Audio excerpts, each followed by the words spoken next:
Today, I'm finally going for our first run in the Hoka One One Rocket X.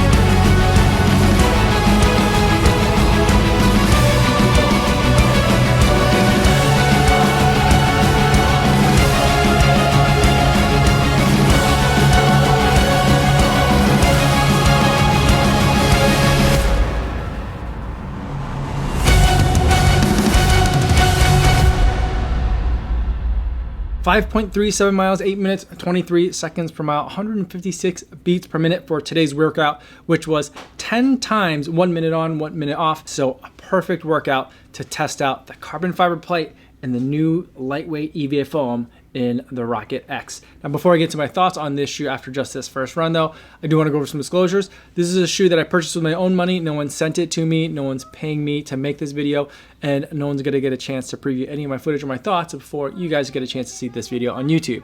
Now, with those disclosures out of the way, let's talk about the Rocket X.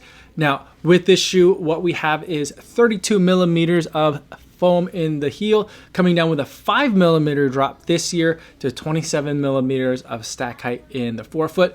We have 1 millimeter of carbon fiber in this shoe with its carbon fiber plate, and all that together comes in at a total weight of 7.5 ounces. Part of the way that they're keeping this shoe lightweight is with that EVA foam, which is supposed to be lighter and softer than the Carbon Rocket, which is this shoe's predecessor shoe. But on the other hand, in terms of the upper, it seems like it's almost a direct port of the Carbon Rocket's upper to the Rocket X, which for me, for the most part, is a good thing because I generally did enjoy that upper. The upper does have a very snug fit. It fits a bit long, it seems, but in terms of the width, it does fit a little bit on the narrow side in what I would affectionately call a racer fit. I did have a little bit of an issue with the Carbon Rocket in terms of the heel feeling just a little bit loose when I was moving at race pace, but I didn't notice that in this shoe on this particular run. It seems to have been fixed. Now, in terms of the outsole of the shoe, you are running a bit directly on that midsole foam, but there are a couple of pieces of strategically inlaid rubber. On a day like today where it was pretty nasty outside, I mean, it wasn't raining a ton, but it definitely was raining enough to get my attention, and the winds were pretty intense, so I was getting soaked. The roads were soaked. I had some dirt roads that I was running on, which were getting pretty muddy and nasty, and I was running on wet pavement. Traction wasn't a problem at all. One thing that was a bit of a problem is that this upper seems to be a bit of a water magnet. The tongue is a little bit padded, and so that soaked up a bunch of water, and even now I'm filming this more than 12 hours after the running footage that you saw, and this thing is still soaking wet. I could probably wring out some water from it. And the padding that's around the heel collar here, which there is, for a racer, a decent amount of padding back here. This stuff is all pretty wet as well. The mesh in the toe box also definitely still feels a bit wet. So it's taking on water and it's still holding on to it even hours later. So that is a bit of a drawback. Now, in terms of running in this shoe, I think it would help to explain what this shoe is if I explain kind of the two predecessor shoes that I think this one is supposed to slot in between. We've got the Carbon Rocket and the Carbon X. Now, first, let's talk about the Carbon Rocket. That's a shoe that I really enjoyed. I had a lot of fun racing in that shoe. It was a 1 millimeter heel drop shoe, which I actually didn't think was a huge problem because when you're racing in a shoe like the Carbon Rocket, you're not going to really be hitting your heels or even further back on the midfoot that much. You're going to be getting up on your toes. The problem that I did have with that shoe though is that the midsole foam was a bit firm for me. There's two main races that I remember when I think back on the Carbon Rocket. One was a 5K that I actually won, but before you get too excited about that, it was a 5K during a Disney cruise. So like we were cruising around, Disney has like an island that you stop at, and there's a 5K that day. It's a fun run. It's not chip time. I'm not even so sure that it was completely 5K, but It was a race. Anyone that wanted to race could be in it. I came in first in the Carbon Rocket. The other race that I ran in it was the Houston Marathon last year. Now, both of those races, I did have a really good time racing in the Carbon Rocket. The plate on that shoe just felt really powerful, and overall it was almost like a raw, unfinished shoe. It was really exhilarating in that sense. But the drawback of that shoe is because that midsole foam didn't seem to be all that thick and seemed to be a little bit on the firmer side, I had a real tough time with it when I was trying to take it to the marathon distance in the Houston Marathon earlier this year in 2020. So while I do enjoy that shoe, it just wasn't a marathon distance shoe for me. I also raced in the Carbon X that was released in 2019 as well. And the big race that I remember from that shoe is not actually a race. I did my first 50K. It was unsupported, just a run that I did on the streets of Chicago, a road 50K to celebrate 50,000 subscribers for the channel. And that shoe was great for me there. But that shoe is very different from the Carbon Rocket in that that shoe didn't have a very powerful feeling carbon fiber plate. In fact, it was one of those shoes that I feel like was the carbon fiber plate full length or not, because I wasn't getting a really strong like push off feeling from it like I normally get from carbon plated shoes. But the shoe was really smooth. The way that just the geometry of the shoe, it felt like you were running kind of like on an elliptical. It just, your gait cycle just felt really fluid in the shoe, which helped, I think, for a longer distance race like a road 50K. Now, the one drawback I had from that shoe as well, though, is that again, the midsole foam seemed like it was a bit too firm. They were using the Pro Fly X foam that Hoka has in that shoe, and while it is very responsive, it's a little bit firmer than I would like for that kind of pace.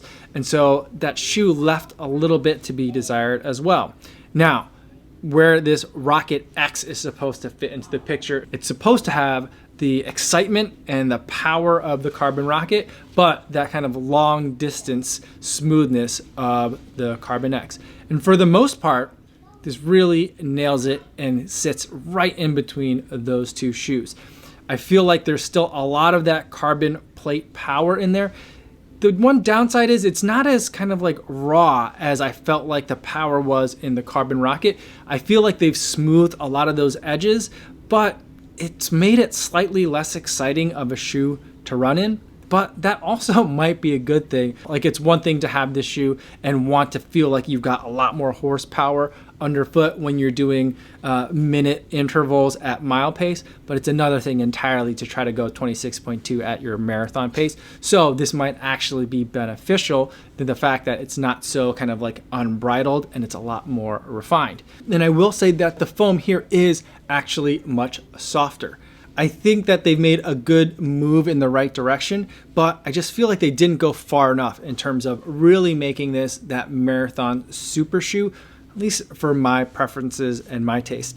For me, when I think about a marathon super shoe, I'm thinking really squishy foam that absorbs a lot of impact but is still pretty responsive, and then the carbon fiber plate kind of compresses and then scoops you right out of like the compression of that soft foam and keeps you moving forward and propels you along through that gait cycle and gets those strides and turnover moving quickly.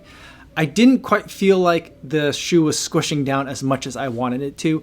And if you think about the numbers, this shoe, as I mentioned at the top of the video, has 27 millimeters of stack height in the forefoot, which is a lot compared to even most daily trainers.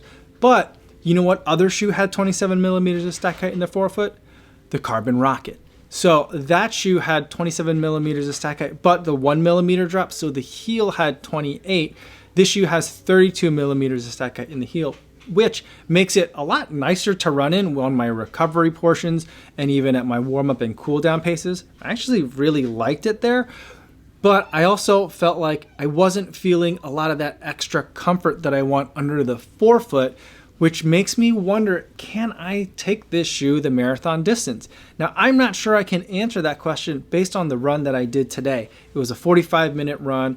I'm nearing the end of a 10K training plan, and that's where kind of this workout came from. And so it wasn't an ideal kind of workout to test out this shoe as far as being a marathon racer.